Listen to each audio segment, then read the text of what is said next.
Mesdames, Mesdemoiselles et Messieurs, bonsoir et bienvenue sur le 19-15. Sans plus attendre, découvrons les principaux titres ce lundi 12 octobre. Coopération algéro-soudanaise, Omar al-Bashir à Alger pour insuffler une nouvelle dynamique aux relations bilatérales. Production de sucre, casser le monopole de fait et autoriser la création de nouvelles raffineries. Habitat, 80% des matériaux de construction locaux utilisés dans la réalisation de logements et d'énormes gains en devises. International, la Tunisie ne sera pas une base militaire pour lancer des attaques contre Daesh en Libye, mais un partenaire sérieux dans le cadre de la coopération dans le domaine des renseignements, affirme le ministère des Affaires étrangères tunisien. Le président soudanais Omar Hassan el-Bashir a entamé hier une visite d'État de 3 jours en Algérie, à l'invitation de son homologue Abdelaziz Bouteflika. Il a été accueilli à son arrivée par le président de l'APN et des membres du gouvernement. Plus de détails avec Abdelhak Bouatoura. Cette visite sera l'occasion pour les deux chefs d'État d'échanger leurs vues sur des questions régionales et internationales d'intérêt commun, notamment les enjeux auxquels est confrontée la nation arabe pour la consolidation de son unité et l'affirmation de ses droits, ainsi que la préservation de la paix et de la sécurité en Afrique, a indiqué un communiqué de la présidence de la République. À la lumière des orientations des présidents Bouteflika et El-Bashir, les délégations des deux pays saisiront également cette occasion pour examiner les opportunités de coopération multisectorielle ainsi que de partenariats économiques qui existent entre l'Algérie et le Soudan, a précisé la même source. Les échanges entre les deux pays doivent être au diapason des excellentes relations politiques. En marge des questions politiques qui auront marqué l'agenda de la visite d'État en Algérie du président de la République du Soudan, M. Omar Hassan el-Bashir, l'intérêt des deux pays sera également centré sur l'aspect économique qui reste à promouvoir. Économie, le marché du sucre dans notre pays sera assurément boosté par l'entrée en activité dans une année de 6 nouvelles unités de production et de transformation de ce produit à large consommation. Ce qui permettra à coup sûr, selon le ministre du Commerce, de mettre un terme une bonne fois pour toutes à une situation de monopole de fait. Plus de précisions avec Abdelhak Bouatoura. Le ministre du Commerce, M. Berti Belaïb, a annoncé que le problème de monopole du sucre sera réglé définitivement dans moins d'une année avec l'entrée en service de nouvelles raffineries implantées dans diverses régions du pays. Au cours d'une visite effectuée à la grande raffinerie oranaise de sucre implantée dans la commune de Tafraoui, le ministre a assuré qu'il n'y a pas de problème d'approvisionnement en sucre ni même celui de la disponibilité de la matière première. Il existe toutefois, a-t-il dit, une situation de monopole de fait du marché. La loi ne le permet pas. ما كانش هذا الاضطراب راجع لنقص في المواد الأولى اللي تم إنتاج السكر بها، لكن هناك ظاهرة احتكار السكر هذا في احتكار حقيقي مونوبول دو فات. انتم اليوم أنا زرنا هنا المعمل هذا اللي راح يدخل في الإنتاج من على أقل من سنة، وهذا المعمل راح يساهم في دحر هذا الاحتكار اللي يتسبب في اضطرابات، والقانون اصلا ما يسمحش باش يكون متعامل يحتكر السوق بنسبة عالية مثل ما هو الحال حاليا. وكاين 3 معامل راها طور الانجاز تاع، وإن شاء الله هكي المعامل تدخل في حيز الإنتاج راح مشكل السكر يعرف حل نهائي. Pour remédier à cette situation, 4 raffineries de sucre sont en cours de réalisation à travers le pays, a annoncé M. le ministre, ajoutant que 6 autres investisseurs nationaux ont fait part de leur intention d'investir dans ce créneau. Après la réception de ces projets, il y aura un potentiel pour l'exportation vers l'Afrique et certains pays européens, a fait remarquer M. le ministre. La grande raffinerie oranaise de sucre que M. le ministre a visitée entrera en production dans moins d'une année. Cette raffinerie de sucre est un investissement privé appartenant au groupe Brahal qui prévoit de construire une autre raffinerie de sucre à Ain Defla et possède d'autres investissements à Oran, Mostaganem et Mascara. La raffinerie de Tafraoui, d'une capacité de 1000 tonnes par jour, extensible à 2000 tonnes par jour, sera réceptionnée en mars 2016. Elle devra employer quelques 410 personnes. Toujours sur l'économie, une première évaluation de l'accord préférentiel entre l'Algérie et la Tunisie, entré en vigueur en 2014, indique une balance commerciale excédentaire en faveur de l'Algérie, mais un net déficit pour ces échanges hors hydrocarbures. Compte rendu de Neriman Razgan.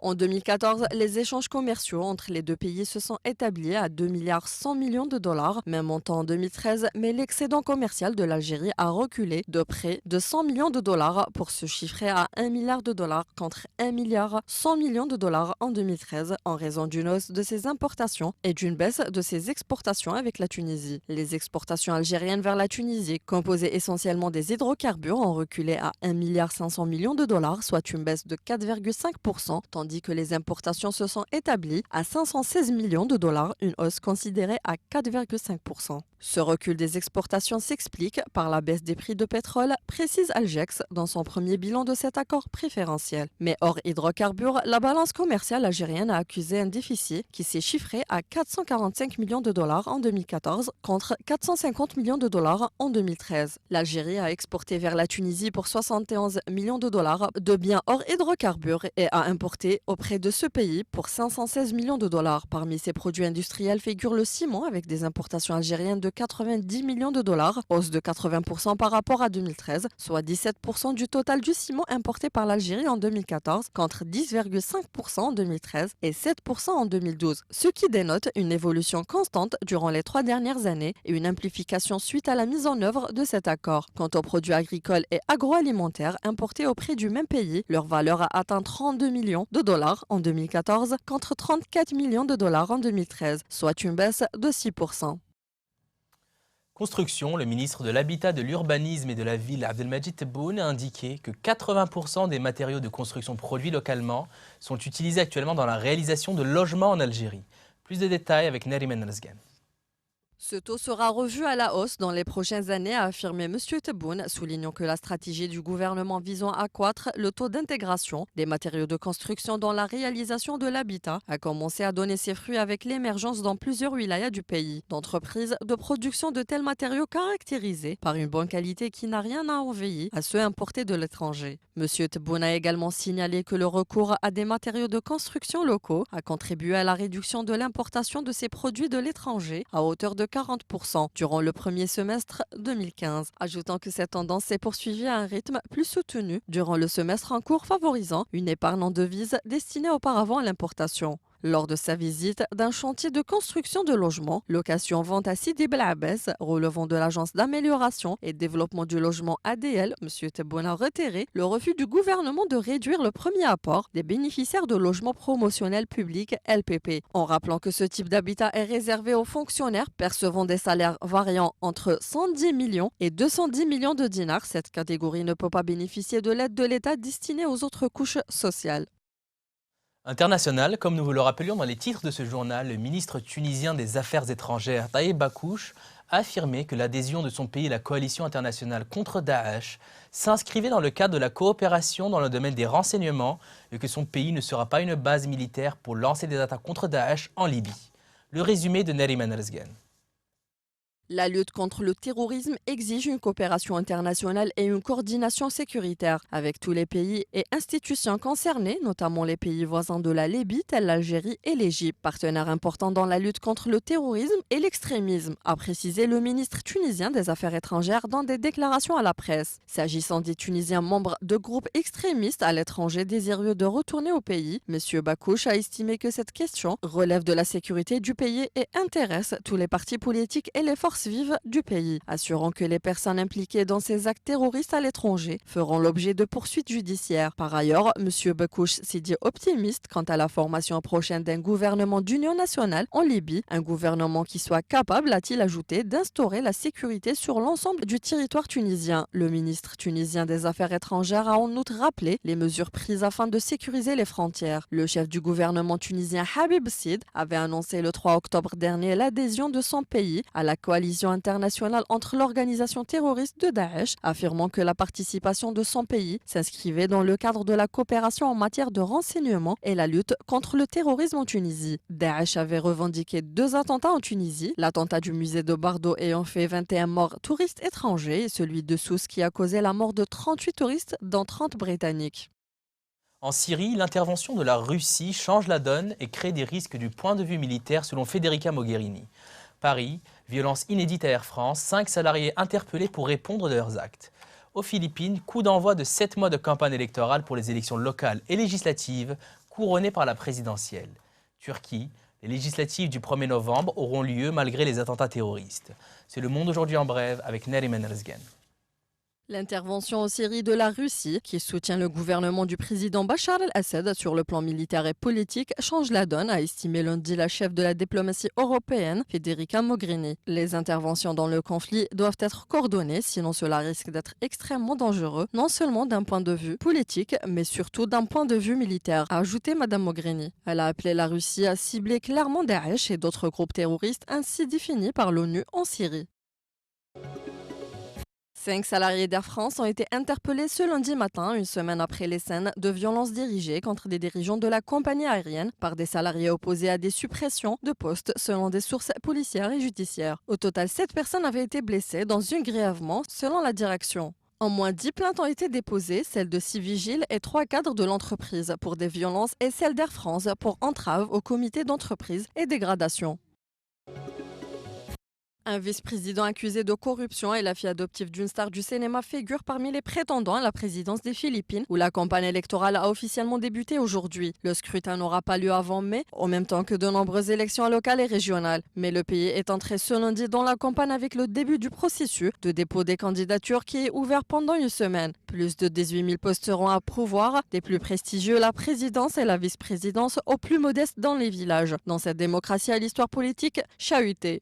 Le scrutin le plus attendu est bien sûr celui qui permet de désigner un successeur au président Benigno Aquino, dont le mandat a été salué par la communauté internationale pour ses efforts contre la corruption et sa gouvernance économique.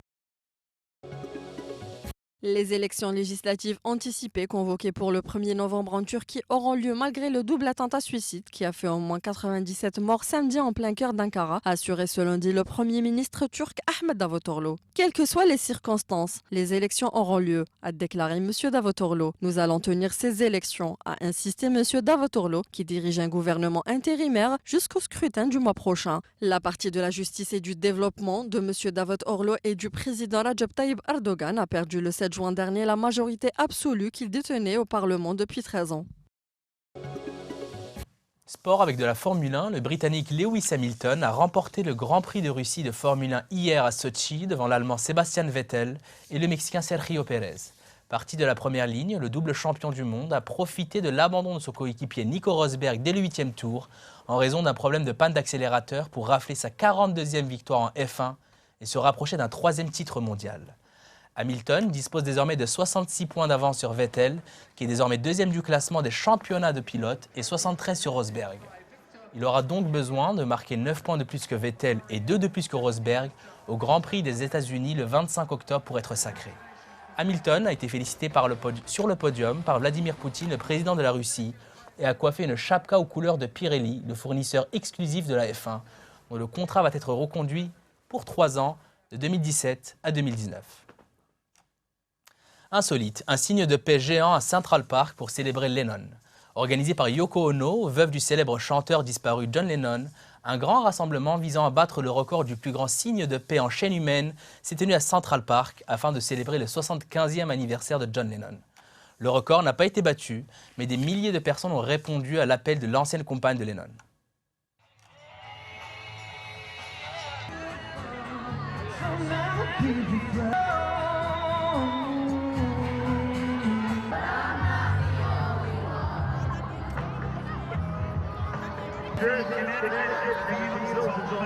That's what John Lennon was all about. He sang about